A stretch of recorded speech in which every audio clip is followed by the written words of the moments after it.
ভগিনী নিবেদিতা ছিলেন একজন Anglo Irish বংশোদ্ভূত সমাজকর্মী, লেখিকা, শিক্ষিকা এবং স্বামী বিবেকানন্দের শিষ্যা।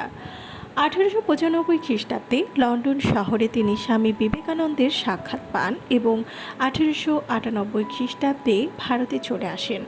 একই বছর 25শে মার্চ তিনি ব্রহ্মচর্য গ্রহণ করলে স্বামী বিবেকানন্দ তার নামকরণ করেন নিবেদিতা। ভগিনী নিবেদিতার জন্ম হয় উত্তর আয়ারল্যান্ডে।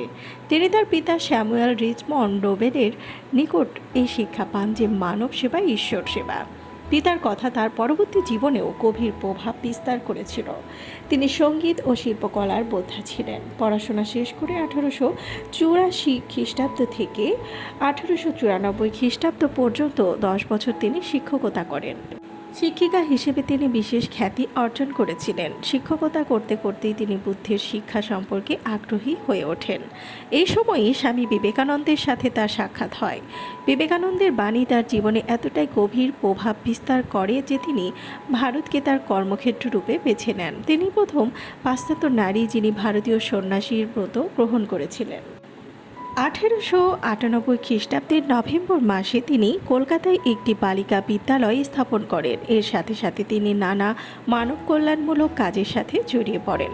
সকল বর্ণের ভারতীয় নারীর জীবনযাত্রার উন্নতির লক্ষ্যে তিনি কাজ শুরু করেন। রবীন্দ্রনাথ ঠাকুর, জগদীশচন্দ্র বসু ও তার স্ত্রী অবলা বসু, অবনীন্দ্রনাথ ঠাকুর, ওকাকুরা কুকোজো প্রমুখ তৎকালীন সমাজের বিশিষ্ট ব্যক্তিবর্গ ছিলেন নিবেদিতার বন্ধুস্থানীয়। রবীন্দ্রনাথ তাকে লোকমাতা আখ্যা দেন। ভারতীয় শিল্পকলার সমঝদার নিবেদিতা ভারতের আধুনিক চিত্রকলার সৃজনে অন্যতম অনুপ্রেরণার কাজ করেন। নন্দলাল বসু এই কথা একাধিকবার স্মরণ করেছেন। জীবনের শেষ পর্বে নিবেদিতা স্বাধীনতা আন্দোলনের সাথেও জড়িয়ে পড়েন। শ্রী অরবিন্দের সঙ্গে তার সখ্যতা স্থপিত হয়। এ সময় ব্রিটিশ সরকার যাতে রামকৃষ্ণ মিশনকে অযথা উত্ত্যক্ত না করে সে কথা ভেবে মিশনের সঙ্গে তিনি তার আনুষ্ঠানিক সম্পর্ক ত্যাগ করেন। নিবেদিতার বাবা ছিলেন একজন ধর্মযাজক। মাত্র 10 বছর বয়সী মার্গারেটের বাবা অর্থাৎ নিবেদিতার বাবা মারা যান। তারপর তার দাদামশাই তথা আয়ারল্যান্ডের বিশিষ্ট স্বাধীনতা সংগ্রামী হ্যামিল্টন তাকে লালন পালন করেন। মার্গারেট অর্থাৎ নিবেদিতা লন্ডনের চার্চ বোর্ডিং স্কুলে পড়াশোনা করেছিলেন। এরপর হ্যালিফ্যাক্স কলেজে তিনি এবং তার বোন মেরি পড়াশোনা করেছিলেন। 17 বছর বয়সে শিক্ষাজীবন শেষ করে তিনি শিক্ষিকার পেশা গ্রহণ করেন। 2 বছরের জন্য কেসউইকের একটি প্রাইভেট স্কুলে পড়ান। তারপর একে একে রেক্সহ্যামে, চেস্টারে এবং লন্ডনে উইম্বলডনে তিনি শিক্ষকতা করেন। পাশাপাশি নানা পত্রপত্রিকায় প্রবন্ধ লিখতে এবং গির্জার হয়ে নানা সেবামূলক কাজও শুরু করেন। তিনি একজন ওয়েলস যুবকের কাছে বিবাহের প্রতিশ্রুতি পান, কিন্তু তিনি অচিরে মারা যান। 1895 খ্রিস্টাব্দের নভেম্বর মাসে লন্ডনে এক পারিবারিক আসরে মার্গারেট স্বামী বিবেকানন্দের বেদান্ত দর্শনের ব্যাখ্যা শোনেন। বিবেকানন্দের ধর্ম ব্যাখ্যা এবং ব্যক্তিত্বে তিনি মুগ্ধ এবং আবির্ভূত হন। তার প্রতিটি বক্তৃতা ও প্রশ্ন উত্তরের ক্লাসে উপস্থিত থাকেন। তারপর বিবেকানন্দকেই নিজের গুরু বলে বরণ করে নেন।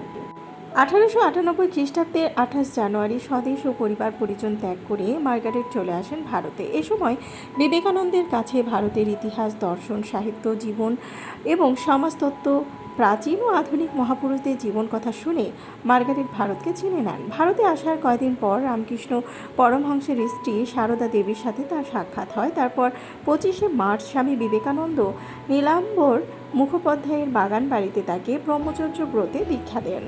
তিনি মার্গারেটের নতুন নাম রাখেন নিবেদিতা। মেয়েদের পড়ালেখা শেখানোর জন্য নিবেদিতা উত্তর কলকাতার বকবাজার অঞ্চলে 16 নম্বর বোসপাড়া লেনে নিজ বাসভবনে একটি মেয়েদের স্কুল খোলেন, বর্তমানে যার নাম রামকৃষ্ণ সারদা মিশন ভগিনী নিবেদিতা বালিকা বিদ্যালয়। 1899 খ্রিস্টাব্দের কলকাতায় মহামারী দেখা দিলে তিনি স্থানীয় যুবকদের সহায়তায় রোগীদের সেবা করেন ও পল্লী পরিষ্কারের কাজ করেন। স্বামী বিবেকানন্দের মৃত্যুর পর তিনি ব্রিটিশ বিরোধী জাতীয়তাবাদী আন্দোলনে যোগ দেওয়ার প্রয়োজনীয়তা অনুভব করেন, কিন্তু রামকৃষ্ণ মঠ ও মিশনের নিয়ম অনুসারে ধর্ম ও রাজনীতির সংস্রব ঠেকাতে সংঘে কেউ রাজনীতিতে জড়াতে পারত না। তাই মিশনের সাথে আনুষ্ঠানিক সম্পর্ক পরিত্যাগ করতে হয় নিবেদিতাকে। যদিও সারদা দেবী ও রামকৃষ্ণ মিশনের সন্ন্যাসীদের সঙ্গে তার আমৃত্যু সুসম্পর্ক বজায় ছিল, তিনি ভারতবর্ষে প্লেগ দমনে উদ্যোগী হন। তামিলনাড়ুর চেন্নাইতে ভগিনী নিবেদিতার প্রতিষ্ঠিত একাডেমিটির নাম রাখা হয়েছে সিস্টার নিবেদিতা একাডেমি। তার নামে একাধিক বিদ্যালয়, কলেজের নামকরণ করা হয়েছে। 1968 সালে ভারত সরকার তার স্মৃতি রক্ষার্থে একটি ডাকটিকিটও প্রকাশ করে।